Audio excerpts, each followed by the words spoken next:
Hello YouTube. It is, what is it, Wednesday night? Yeah, Wednesday night. Just did my drop and hook here at the Albany terminal in Albany, Georgia. Taking my lunch break, so pardon me, but you'll have to listen to me chew while I make this video because, well, it's my lunchtime and it's the only time I have to make this video. Got some Uncrustables from Costco. Just want to talk about what's going on, some current events. Bought my Powerball tickets before I got to work this evening, so hopefully I'll win that and I don't have to go to work tomorrow. Like that's gonna happen, but anyway, what the hell, you gotta try.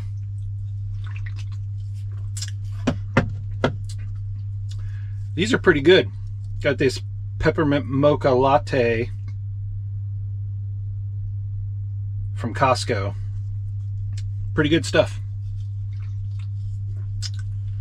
So, on to the big news of the day. Well, the big news of the past few days. Paul Pelosi. Now, I'm not a fake ass person. So I'm not about to sit here and say, oh, it's such a tragedy that he was attacked with a hammer. I could give two shits about Paul Pelosi. The Pelosis are a bunch of corrupt pieces of shit, and honestly, society would be better without both of them in it. So let's just get that out of the way.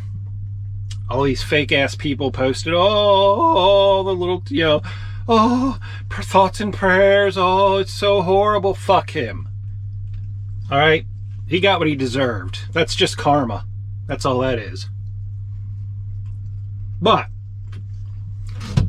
the gaslighting that has been going on has just been incredible to watch. Really, the only thing more incredible is the amount of Democrat voters that are stupid enough to believe the bullshit story. Now,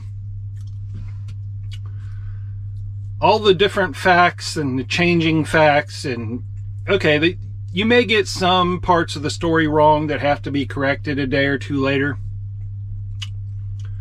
but the police are not going to say an unidentified third person opened the door. That's just not something that's going to come out unless it was true.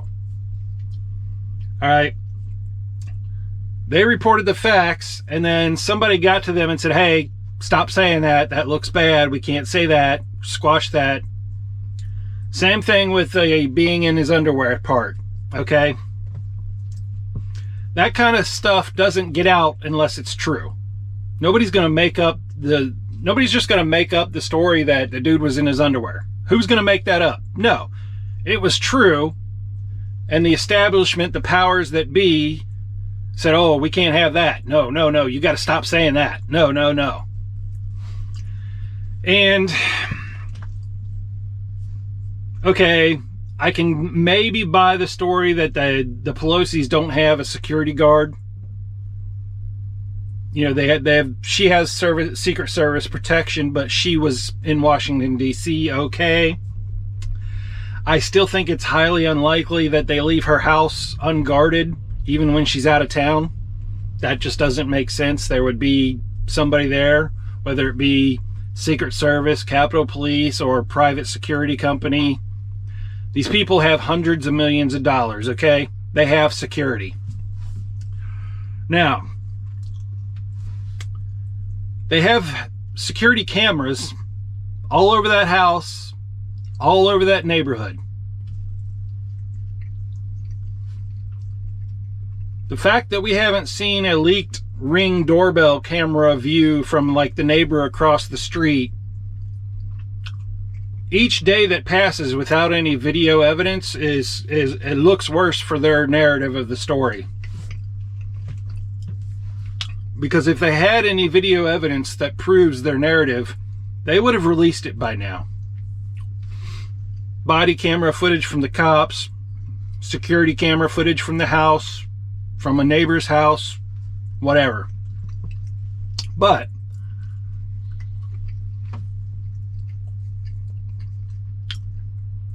the worst part of this story is the gaslighting that's going on, trying to say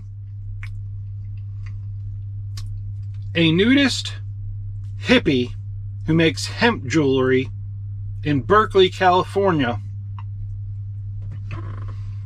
lives in a hippie community, a hippie commune, or collective, I believe they're calling it, covered in pride flags, Black Lives Matter signs, United Against Hate bullshit. The fact that the narrative that the Democrats are pushing and the liberal media, you know, pushing on their behalf is that this guy was somehow some, you know, extreme right-wing terrorist is just absolutely laughable. I bet there's not one person in Berkeley, California who even voted for an establishment Republican. And you're telling me this guy is like the evil, ultra MAGA, extreme right guy in Berkeley, California? Yeah, I'm not buying it, and you shouldn't either.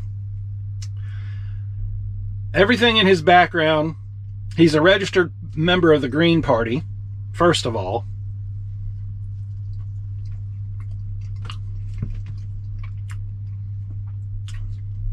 I don't know anybody on the extreme right who would live in a house with a pride flag and a Black Lives Matter sign on it. That's just not happening, okay? They may try to push that narrative, but that's just not happening in the real world, okay? There's a pattern of event, you know, as these events keep happening, there's a pattern that's developing where the media and the Democrats all come out with the same exact narrative immediately after the event happens, and they push it and they push it and they push it. As soon as they all start pushing the same narrative, you can bet that it's not the truth.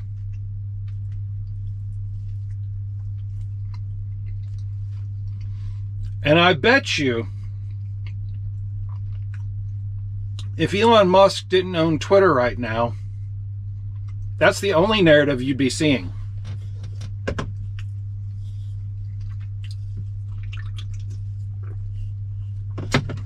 And you'd be getting suspended off of social media if you even questioned that narrative, believe me.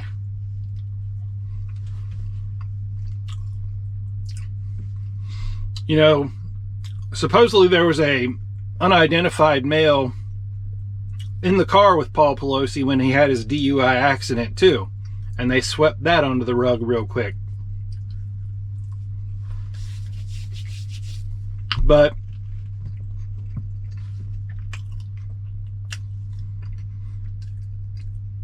as far as the hammer or the breaking of the glass to break into the house, okay?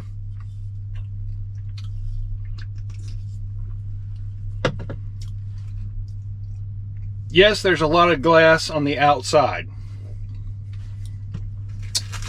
And that usually means that a window was broken from the inside of the house. But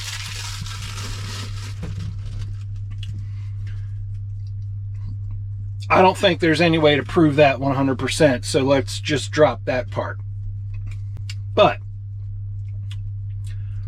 even if the Pelosi's did not have security guards on staff, you mean to tell me that they live in San Francisco, which we all know is a shithole, and they're worth hundreds of millions of dollars, and they don't have a alarm system that would automatically call the police if one of their windows gets busted out? You mean to tell me they don't have ADT, Safe Touch, Brinks, you know, whatever? I know I've seen pictures posted of security cameras on the outside of their house. So the fact that they're expecting us to buy the story that some dude busts in the middle of the night and he allows Paul Pelosi to go into the bathroom by himself, and that's where he had his phone charging, and that's where he called 911. You expect me to believe that that house does not have a security system that would call the police automatically because it has a glass break sensor on it that as soon as that glass was broken, the alarm would go off. Are we just supposed to believe that bullshit? Because I tell you what, I'm not buying it.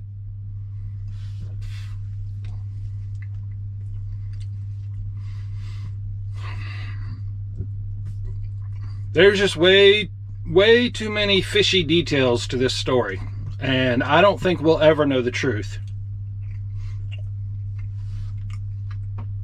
But when the left comes out pushing a narrative so hard, you can bet it's a lie. My personal opinion,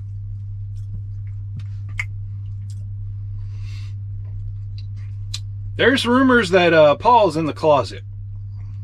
That's why Nancy doesn't spend a whole lot of time in the house with Paul. She spends there most of her time in Washington, D.C. And Paul likes to go to the gay bars in San Francisco. And we all know he's got a drinking problem. Along with that, probably there's rumors that he's into drugs as well. And the dude, the nudist hippie, also has a background in male prostituting. So either Paul offered him sex, offered him money or drugs for sex, and the whole deal went bad, where either he, tried to not pay him, or maybe didn't pay him enough. Dude gets upset, attacks him. Because if you expect me to believe that dude broke into the house and then waited until Pelosi called the cops, and then waited until the cops show up and are let in or not let in by an unidentified third person, dude waits until that moment before he actually hits him with a hammer? No, I'm not buying that. It's just the gaslighting that is going on is just amazing. And I see people on Twitter believing this bullshit. It's incredible. It really is. It's amazing. But that's about it for my lunchtime rant. Time to get back on the road and head down to Florida. Thanks for watching, and please subscribe if you haven't already.